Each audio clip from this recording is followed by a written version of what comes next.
This is Sg2 Perspectives, a conversation with Sg2 experts and industry thought leaders about the biggest trends in healthcare and what we expect that's going to mean for the future of healthcare delivery.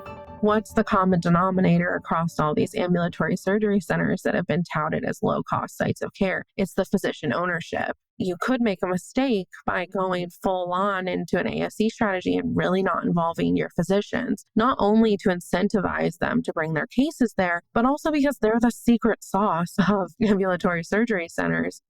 Hello and welcome to Sg2 Perspectives. I'm your host, Tori Richie. Today, I'm joined by two of our intelligence experts, Donnelle Jageman, who represents our orthopedics and spine service lines, as well as Tony Guth, who covers all things surgery, as well as site of care strategy. Donnelle, Tony, thank you for joining today. Glad to be here. Thanks for having us.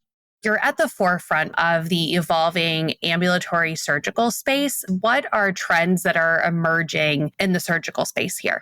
When we talk to most of our health system members, they're picking and choosing which service lines and which procedures are most strategic for them to approach with ambulatory surgery. We are seeing an uptick still in the number of ambulatory surgery centers. There's news snippets every day about new builds, but we're still waiting for a bolus of capacity to come on so that we can accommodate all of the volume that's possible for ambulatory surgery centers. I don't think anything new was added to the covered procedures list this year, but in the previous Trump administration, there was a desire to add a lot of procedures to the ASC covered list. That's also on our keep watch list for 2025 and beyond.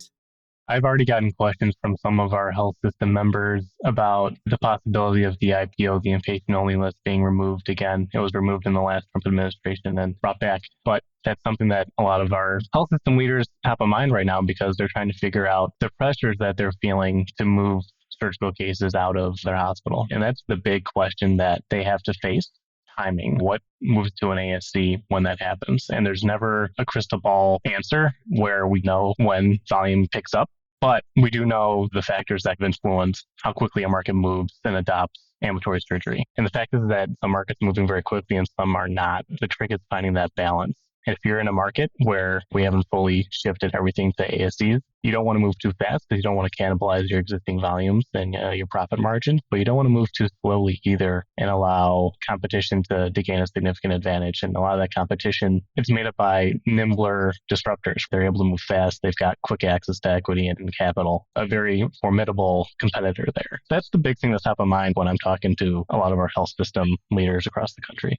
There isn't a crystal ball or a magic wand for this. The one thing that's consistent seems to be that every market is different. We've spent a lot of time talking internally and with our members about the market dynamics that impact ASC shift and will probably ultimately impact proceduralist office shift as we see more procedures go to office-based as well. When you think in that context, and the reality is that every market is different, does there seem to be a fairly consistent set of market conditions that indicate a likelihood that procedures are going to start this shift? What are the metrics that you tell organizations to keep track of as they are trying to figure out the pacing of this shift? The ones that come to mind first are just the availability of ASC capacity. If you have a bunch of employed physicians, but you don't have an ASC or your ASC is already at capacity, then nothing else can shift. It's just the hard reality of that. The other thing that is on the top of the list for me is physician preference and their willingness to champion, especially a new ASC strategy and the initial shift of care to ambulatory surgery centers can make or break your system strategy. Yeah, and Tori, we're trying to dive into currently those different factors that would influence a market to adopt ASCs more quickly than others. Anecdotally, thus far, we're narrowing it down to 4 or 5 key things. The first and foremost, I would agree with Donnelle, is physician relationships, physician alignment. Independent physicians are going to be more entrepreneurial in nature and are going to be investing in their own ASCs. They're the ones building these things. What's the statistic now? 80-90% of ASCs have some kind of physician ownership in them. This is a physician space. And health systems that are traditionally focused in the hospital space are trying to catch up. It's the physicians and the surgeons who want to get involved in this business, maybe have some equity and some skin in the game to move some of their cases to a freestanding ASC that they have some equity in. So that's a big piece. The other ones are policy. You have states with certificate of need laws that would inhibit ASC growth. And even more local policies like zoning are actually more influential than you think. A lot of the consulting work we've done at SG2, we're trying to help our health systems find just the right intersection to build something new like an ASC that can be influential as well.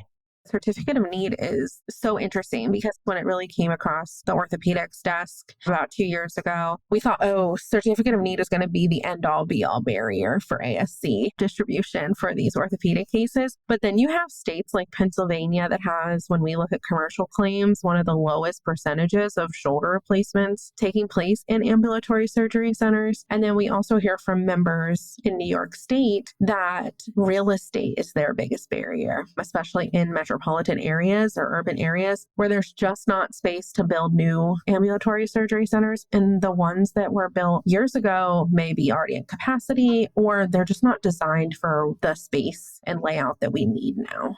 Are you then seeing a retooling of existing infrastructure to meet those requirements? How do you tell an organization to create more real estate in a place where physically that just isn't possible? I did see a story about a health system who was working with a national ASC partner who was advised to renovate the administrative parts of the ASC to add more procedural space. I don't know if they went through with it or if it's still in the works. I don't think that that's going to be enough, especially if we're talking about increasing the complexity of cases that are happening in ambulatory surgery centers. Tony, have you heard anything? I don't think I have too many members who are in those super dense urban landscapes trying to find real estate to build an ASC, but that's a really interesting challenge. I can imagine that the real estate gets so expensive that all of a sudden the whole point of an ASC being a low-cost site of care, the financial calculus gets shifted around a bit.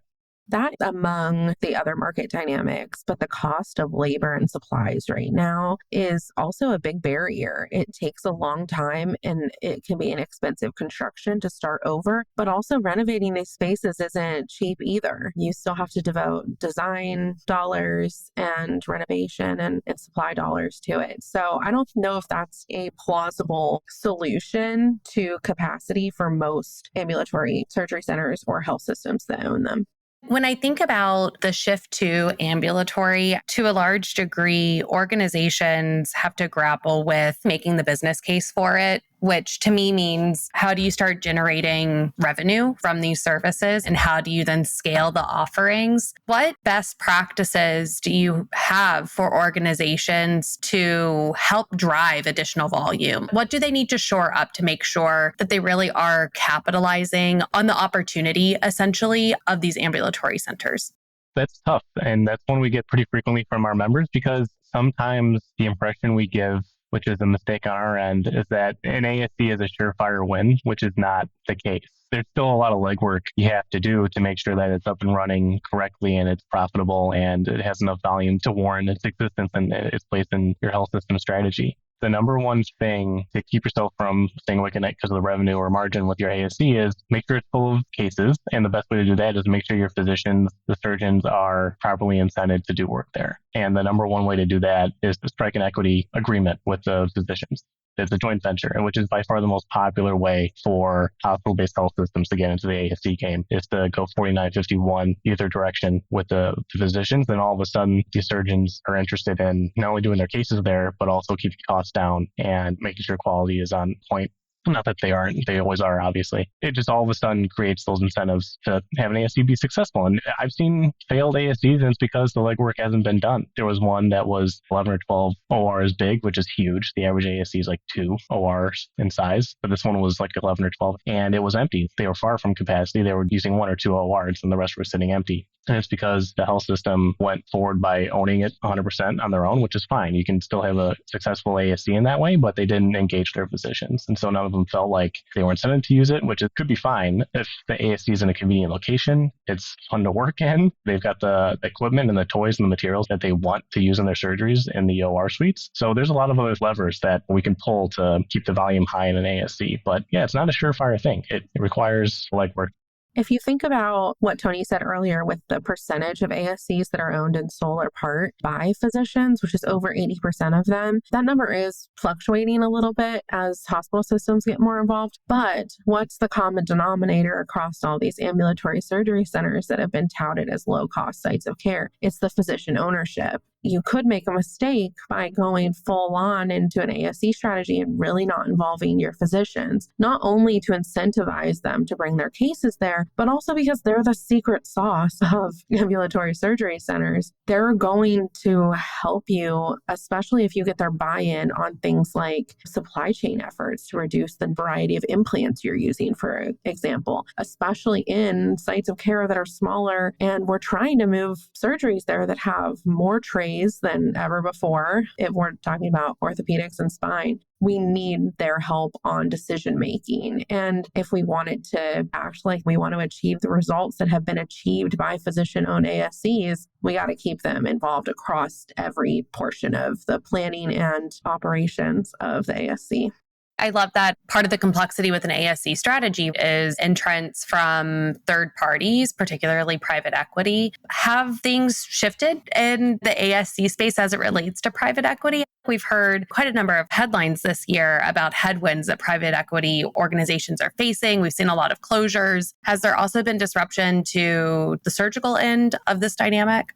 I'll give my take. It's more anecdotal. I'm not familiar with the exact private equity numbers. I have seen the same headlines that private equity maybe is pulling back a little bit. There's still a ton of money being thrown around. The fact that surgery is what makes the margin in this business. So wherever there's margin, I think there's going to be an opportunity that some private equity sees as something they want to pursue. Something that I think we are paying attention to, or should pay attention to, is states that are changing their CON laws or certificate of need laws. I think like North Carolina, South Carolina, I think Tennessee and Georgia are going through some changes too. When those laws that previously restricted building an ambulatory surgery center are removed, you basically have a whole new market opened up. These high growth urban areas, high growth markets in these states, all of a sudden are opportunity markets for these large national firms backed by PE or otherwise to get in there, build relationships with the physicians, partner with them, build a big shiny new ASC, and take some surgical cases that were once in your hospital outpatient department. That's what I think we should pay attention to.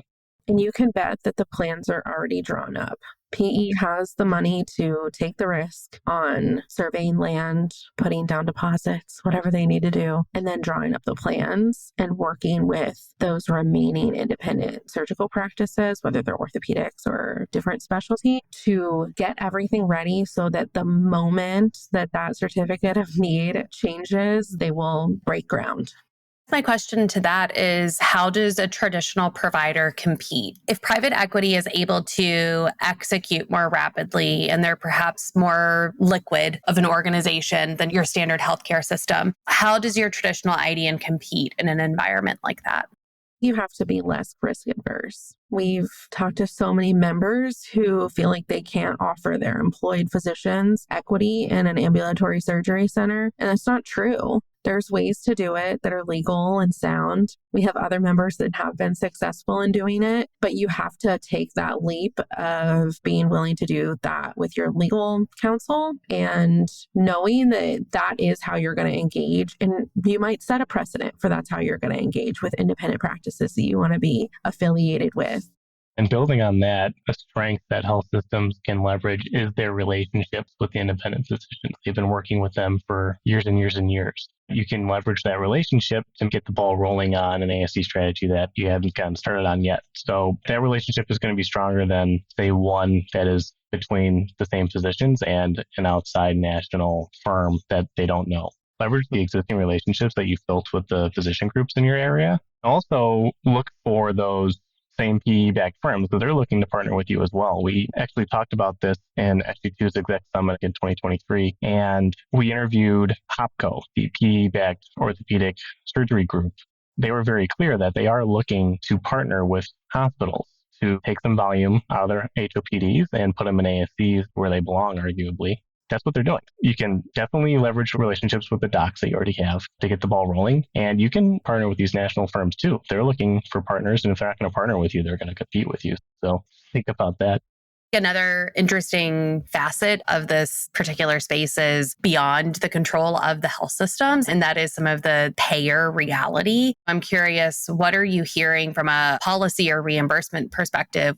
First of all, we pay attention to what CMS is doing. The inpatient-only list, the ASC covered procedures list, this is very market-specific, this transition towards ambulatory surgery. So we need to pay attention to the payers in the region. And some markets have very dominant payers. These dominant payers are going to be pushing health systems around to ensure that they're not paying hospital prices for something that's clearly an ambulatory procedure. In some of the consulting work that I've done, there have been dominant payers in these markets that have 70, 80, 90% of the covered lives in the area, telling a hospital that we're not going to be sending hernia patients to your hospital anymore. We're tired of paying hospital prices. We're actually going to send them 45 minutes down the road across county lines to the shiny new ASC that your regional competitor built. We're tired of paying these hospital prices. That payer pressure is something that gets our members calling and asking us, is this pressure enough to actually make us take this first step towards ambulatory surgery and try and compete? And there are other markets where I've heard from our members that they have payers paying more for physicians to take cases to ASCs to temporarily incite them to do that, to shift sites and get them more comfortable with that. We know that that's not going to be forever, but if you can make the extra money while you can, don't stop it. The other reality is that there is a balance where you have to decide as a health system executive when you are going to make that switch. I recommend in most cases, if you have an ASC already and you're doing the most financially efficient cases there, that you should be ready, like light switch, to go to ASC with some of these other procedures like total joint, so that when you have to turn it on, you're ready to go. The reality now is that it's still more profitable to do something like a knee replacement inpatient for Medicare fee-for-service than it is to do it in an ASC. And even HOPD is now 5% less. About 2 years ago, we started seeing a difference between inpatient and HOPD for a joint replacement. That has stabilized around that 5% less. But ASC reimbursement for Medicare fee-for-service is 32% less than inpatient. So you're taking a big haircut on this, and you have to get those physicians involved to make sure that your margin is still good there. Beyond that, though, we tout the entire healthcare system. Everybody who has an opinion about healthcare probably says that ambulatory is a more cost-efficient site of care, and that is part of the allure. But when you look at co-pays for patients, it is not. And when we look at the copays for a Medicare fee-for-service patient, traditional Medicare, for a knee replacement, they will pay 15% more for an ASC knee replacement than they will for a hospital outpatient department or an inpatient knee. And that's because Medicare caps copays for hospital-based procedures. It does not do that for ASC-based procedures. Even though you're getting reimbursed less for the procedure, the patient's actually paying more, and it might not actually be a great strategy for your market, depending on your payer mix and also depending on your Medicare Advantage and your commercial contracting. I always recommend that our members do an analysis of those copays so that if you are advertising and pushing for these procedures to happen in ASC spaces, you're not telling patients it's going to be cheaper if it isn't, because that's not a great way to establish trust with your consumer base. Yikes. Not great news, but overall, CMS is doing other stuff that's also pushing things like orthopedic procedures out of hospital spaces by implementing more and more bundled care models. We have whiplash from bundled care in orthopedics, at least. With the swipe of a pen, a lot of these things could change after January of 2025. That's a perfect segue. I'm curious, from both of your all's perspective, what do you think is the number one thing that health systems should watch in the ASC space as we shift into 2025? Donnelle, I'll start with you. Your independent physician groups. If you have them in your market, if they don't already have an ASC, they are probably trying for one, and you can be their partner. That's what I would watch. I'd watch what happens to the inpatient-only list and the ASC covered procedures list. It's important to routinely do an assessment to figure out how many cases you're doing in your hospital that would be candidates for an ASC setting, and then plug that into your market assessment to see who's doing what. Is there an opportunity for someone, if not us and someone else, to build an ASC and take this value from us? It's a constant analysis that needs to happen every year. Not just unique to 2025, but every year. And ask your doctors which procedures they feel comfortable with. It's not a black and white list. It is from a reimbursement from CMS perspective, but clinically, it's not a black and white list. Very well said, Donnelle, Tony. Thank you so much for joining. It's always a pleasure to have both of you on the podcast. Thanks, Tori. Thank you, Tori. Thanks for listening. If you like this episode, please subscribe, rate, and review us, and or follow us on Twitter and LinkedIn at SG2 Healthcare. And if you want to talk more about innovative healthcare strategies, you can always email me at sg2perspectives@sg2.com. Finally, SG2 is a Vizient company, and there are a bunch of Vizient podcasts that you might like. You can find them at Vizient /podcasts. Have a great day.